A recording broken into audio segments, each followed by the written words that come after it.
So welcome to English classes all my dears.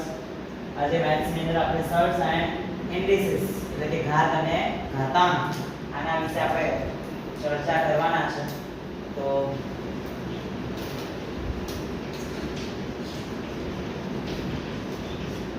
સૌથી પહેલા તો ઘાત અને ઘાતાંકના નિયમો પર એકદમ ઈઝી ચેપ્ટર છે, બરાબર? કારણ કે એના સ્વરૂપ પણ આપણે એવું છે.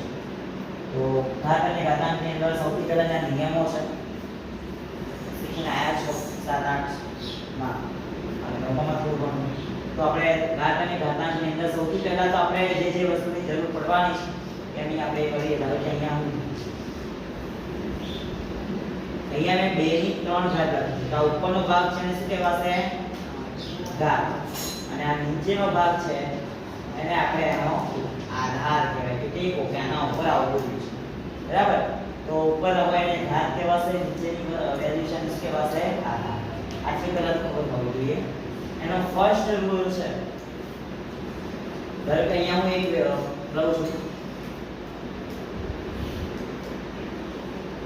a ની n ઘાત ગુણ્યા a ની n ઘાત, બરાબર? બંનેમાં જો આ નીચે છે a આધાર છે અને ઉપર m અને n એની શું છે? ઘાત છે. તો ફર્સ્ટ નિયમ શું કહે છે કે જ્યારે આધાર સરખો હોય ત્યારે ઘાતોનો સરવાળો થાય, બરાબર? આધાર સરખો તો ઘાતોનો શું કરી દેવાનો? સરવાળો. ક્યારે? જ્યારે વચ્ચે શું હોય? ગુણાકાર. આ ખાસ સમજ. ચલો એના એક્ઝામ્પલ લઈએ આપણે. ધારો કે 2 ની 3 ઘાત ગુણ્યા 2 ની 4 ઘાત આવું છે. તો આધાર સરખો એટલે એક જ વાર લખવાનો, વચ્ચે ગુણાકાર છે એટલે ઘાતોનો શું કરી દેવાનો?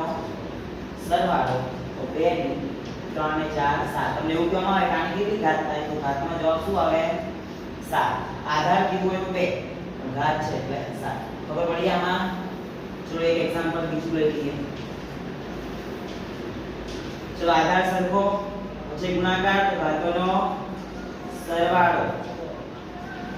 11 ને 5 16, બરાબર? તો આ જે છે એ આવી રીતે આવશે. ચલો બીજો નિયમ છે એનો કે આધાર સરખો પણ વચ્ચે એક ગુણાકાર છે તો એની જગ્યાએ શું લીધું આપણે? ભાગાકાર. તો હંમેશા જો વચ્ચે ભાગાકાર હોય, આધાર સરખો હોય તો ઘાતોની શું કરવાની? બાદબાકી. વચ્ચે ભાગાકાર હોય તો, બરાબર?